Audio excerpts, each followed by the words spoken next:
Why, hello there YouTube and welcome to a random review. I am Random Ross and today I review Indiana Jones and the Last Crusade.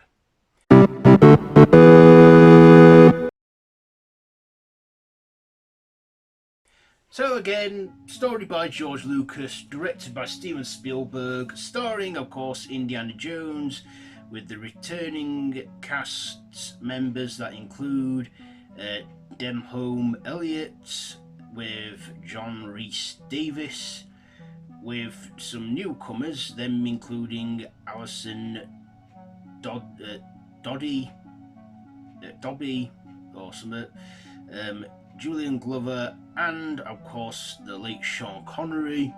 So in this one, the film opens where it's 1912 with a teenage Indiana Jones played by River Phoenix, Joaquin Phoenix's brother, and he's a Boy Scout, and we have a little opening action western sort of sequence there before jumping into the year 1938, where Indiana is after returning to the United States, finds out that his father Henry Jones has been kidnapped by Nazis, all for them, as he finds out that he was looking for the Last Crusade, who is the guard of the Holy Grail.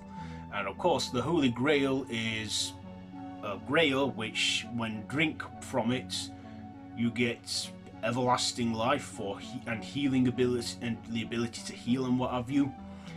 And of course Indiana Jones goes off to find his father, played by Sean Connery, and of course along the way there we get some father-son bonding, and of course we get some funny comic relief from the pair throughout the film, and we have some adventure time, we have some Nazis, we have tanks, we have deserts, all before finding the temple where the Crusader is, where he is the last one, and he's guarding the Holy Grail that's as in from the Bible, the Holy Grail, which was hidden away by Jesus till 1,000 years later, free of King Richard's knights.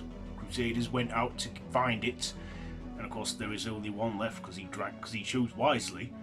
And of course the Nazis threaten his father and wound him, and the only way he can save his dad is to get the the Holy Grail to save him in time. And of course when in the finale, when the cave starts collapsing and what have you, the Grail is just in his reach, but he can't quite get it till his father, throughout calling him Junior throughout the whole film, finally addresses him as Indiana and tells him to just let the Holy Grail go.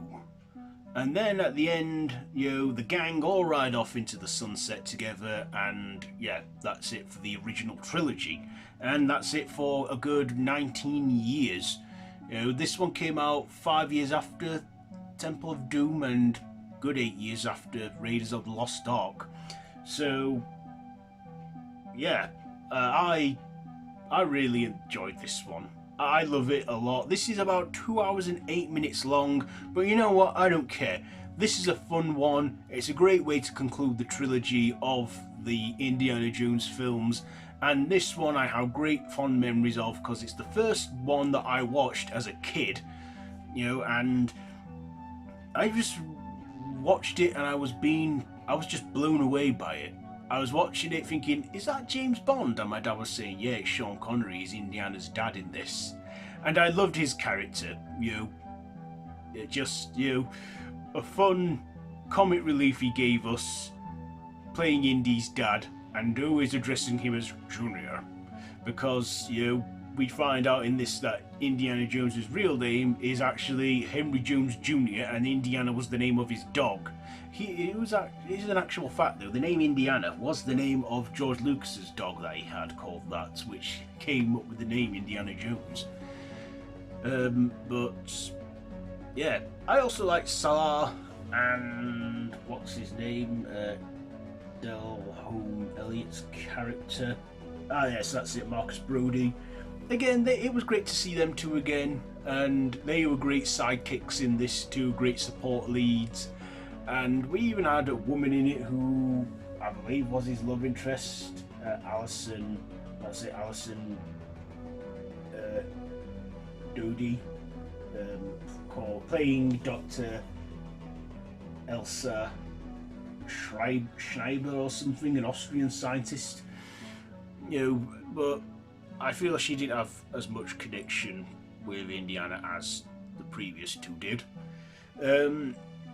But yeah, I think this was a fun, good 2-hour movie, and it was quite fast-paced. We got a little backstory at the beginning of Indiana as a teenager, and also, for me, Sean Connery just stole the show. He was one of those. It was one of those movies where the support actor steals the show sometimes, and Sean Connery did that, and I just loved it for that. Of course, to me, he will always be James Bond, but I didn't mind that he was like Indiana's father in this, with his, his kooky wittiness and his funniness. So yeah, and of course, I like the Crusade as well. The Crusader, the knight, who was a brief part in it, but he was a good, interesting character, and had many cups, and you had to choose wisely. And Indiana Jones, he chose wisely because the cup healed his father. Of course, the guy who chose poorly, he instantly shriveled away into like the skeleton and stuff, which was good stop motion effects. I don't think there was any CGI involved there, but yeah, kind of looked a bit like the Crypt Keeper at one point as he was shriveling away. Again, it had great film locations, great sceneries, great sets, and was just a fun actiony one all round. So we even get a cameo from Hitler in this one. So anyway, what am I going to rate this? I will give Indiana Jones and the Last Crusade. You know what? It's probably my favourite one in the original trilogy and the franchise. I'll give it 5 out of 5. So there you go, 5 out of 5, Indiana Jones and the Last Crusade. So have you seen this one? Let me know all that down below in the comments, and if you like this video, be sure to give it a big thumbs up and to share with your friends, and feel free to subscribe to the channel if you haven't already, and to hit that notification bell. I've been Random Ross, and this has been a Random Reviews. So until next time, I bid you all a goodbye.